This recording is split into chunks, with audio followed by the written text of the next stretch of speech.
Hi everyone, my name is Tim Kitson and I'd like to tell you about ISTE's standard of becoming a global collaborator. The standard is laid out here in this slide. It says students should use digital tools to broaden their perspective and enrich their learning by collaborating with others and working effectively in teams, locally and globally. The highlights below help add nuance to that local and global phrase. We want students to use digital tools to connect with learners from a variety of backgrounds. No matter how diverse your classroom, your students are homogeneous in the sense that they're all Yellow Jackets, Spartans, they're all from the same school, and technology allows us to break down the four walls of that classroom and get students out into the community and let community stakeholders in to talk to students.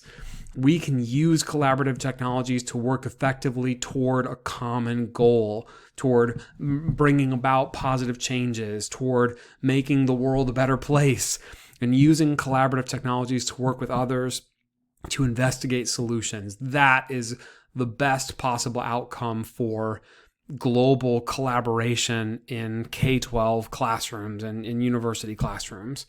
And when you think about 2020 and how the coronavirus pandemic has affected education, we are blessed with an abundance of tools to make that happen. Teachers in the last few months have had a crash course in hosting digital meetings, producing digital products.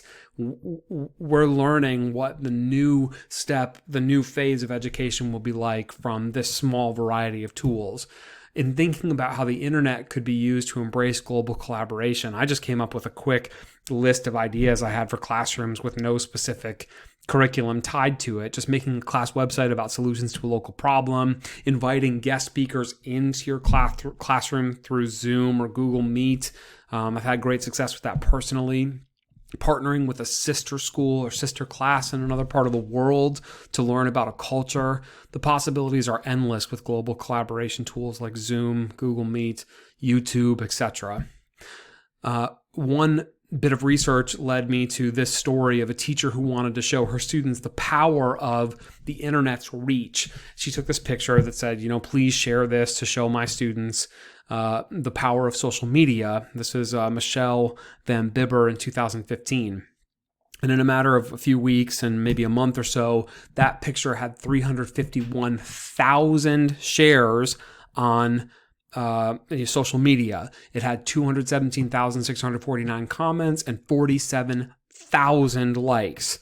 Numbers that, lowly social people like us don't often hit, and her students didn't think that picture would go hardly anywhere. These experiments help show students the power of collaboration and the reach of your words.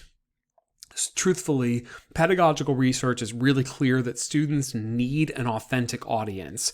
As an English teacher, when you look at student essays, they get infinitely better when students know they're going to be published, that other people other than the teacher will give feedback, will make judgments. They need that authentic audience to give out their best possible work. And, it comes back to this proverbial question: if a tree falls in the woods and no one's around to hear it, did it make a sound? If an essay goes from the student to the teacher and back to the student, did it ever really have any impact at all? Without an authentic audience, it's hard to answer that question in the affirmative. As optimistic as that is, there's also a heavy dose of reality we have to address when thinking about global collaboration. So the average school's protection plan is twofold: a layer of security provided by the Department of Education combined with locally contracted vendors and IT support. A lot of help, but is it enough? No, definitely not. Look, you can have antivirus, you can have firewalls, you can have intrusion detection and prevention systems, you can have strong administrative support, you can have access controls and domain systems, everything, all the way down to the end user computer. And if someone clicks on something they shouldn't, half of that just goes right out the window. Many attacks come from phishing or emails that look legit but are really a scammer trying to get your credentials. Since one email can do so much damage, many schools are now also taking out cybersecurity insurance. But the best protection actually comes from something schools are already good at. The number one tool you have is education. So teachers need to be explaining to their students what to look for, what to be suspicious about. And IT administrators need to inform their faculty, hey, don't just trust the first thing you see. Someone might watch this story and say, they're just fear mongering. Is this something that parents and students and schools should be really worried about? I think absolutely. I think they should just be as worried about schools being hacked as any other entity out there. The video there shows us that the best tool to keep kids safe while using global collaboration and collaborative technologies is education. And that's true at all levels: staff, faculty, administrators, and students themselves. There is this balance that we have to hit between safety and security and innovation and collaboration. And really, it seems to me from the research, students have to embrace the balance between those two end points. I'll leave you with this from ISTE. Many current problems are global problems, and they require global solutions. Thank you. My name is Tim Kitson. Thank you for your time.